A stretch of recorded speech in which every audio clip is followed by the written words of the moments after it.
Hey, it's Lew White. I wanted to read you two little short bursts from Scripture. Yashayahu, or Isaiah, that's what they call him. But Yashayahu chapter 44, around verse 25, and Yashayahu 47, around verse 13, maybe a little before that to get the flavor, the sense of the text. Have you ever heard somebody on the internet or somebody sending you an advertisement about, hey, what's your sign? Or some kind of a divination thing or astrology, or hey, what sign are you? Fortune cookies, things like that. That stuff's been going on a long time. It came from Babel. And those mediums, they're just trying to fool you. But they're mentioned in this couple of chapters here. I thought you'd be interested in this. And there's some people that are out there saying, the heavenly scroll, it'll tell you when he's coming back. The heavenly scroll, what? The Zodiac? Yeah. Constellations, teaching the secrets of the heavens, where he's going to come back. The scriptures are where we get truth. And Yahuwah hates that stuff. He condemns these astrologers and diviners and forecasters and whisperers. But let's listen to what he says. Now let's see. All right. In chapter 44, let's start at around verse 24.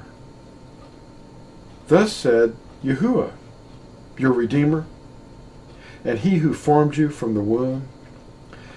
I am Yahuwah, doing all, stretching out the Shamayim all alone, spreading out the Eretz, that's the earth, and none beside me, frustrating the signs of the babblers, and driving diviners mad, turning wise men backward, and making their knowledge foolish, confirming the word of his servant, and completing the counsel of his messengers, who says of Jerusalem, be inhabited, and of the cities of Yehuda, they shall be built, and her ruins raised up by me, who is saying to the deep, be dry, and your rivers I dry up, who is saying to Koresh, he is my shepherd, and he completes all my pleasure, even saying to Jerusalem, let her be built, and to the Hekel, that's the temple, let her foundation be laid.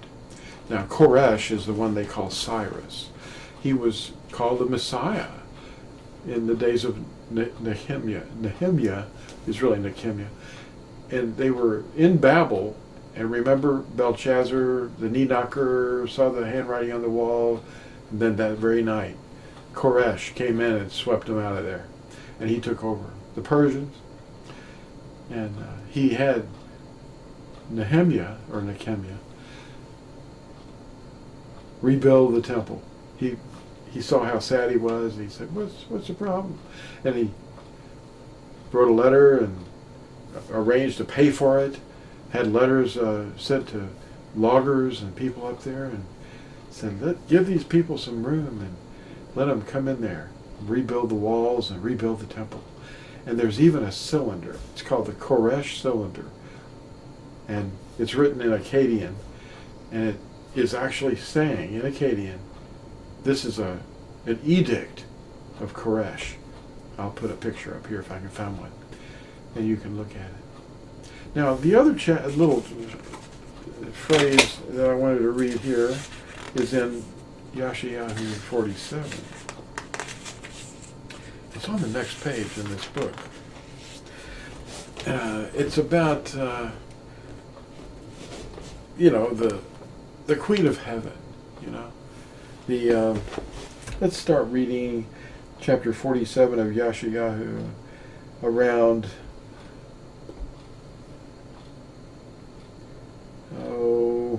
let's go with verse 7 and beyond. Now this is talking about the mistress of heaven, the mistress of reigns, the Queen of Heaven. And you said, I am a mistress forever. so that you did not take these things to heart, and did not remember the latter end of them. And now hear this, you who are given to pleasures, who dwells complacently, who says in your heart, I am, and there is none but me. I do not sit as a widow, nor do I know the loss of children. Both of these come to you suddenly. In one yom, that's one day, the loss of children and widowhood. They shall come upon you in completeness because of your many witchcrafts. But your numerous great potent spells, in which you have trusted in your evil, you have said, no one sees me. Your wisdom and your knowledge have led you astray. And you have said in your heart, I am, and there is none but me. But evil shall come upon you, you not knowing from where it arises. Trouble shall fall upon you, and you being unable to put it off, and ruin come upon you suddenly, which you did not even know. Stand now with your potent spells and your many witchcrafts, in which you have labored from your youth, if so be you are able to profit, if so be you find strength. You are exhausted by your many counsels.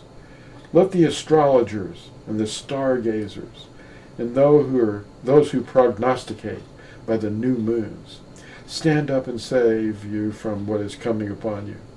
See, they shall be as stubble. Fire shall burn them. They do not deliver themselves from the power of the flame. There is not a coal to be warmed by, nor a fire to sit before it. So they shall be to you, with whom you have labored, your merchants from your youth.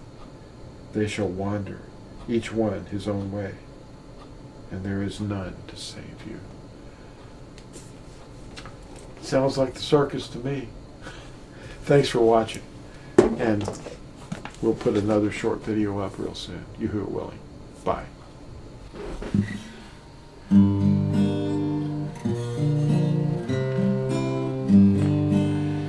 You hurt yourself today. I found the wound it made. I took away the stain, so you would not be blamed. A soldier tore a hole, ensuring I was dead, but I came to give you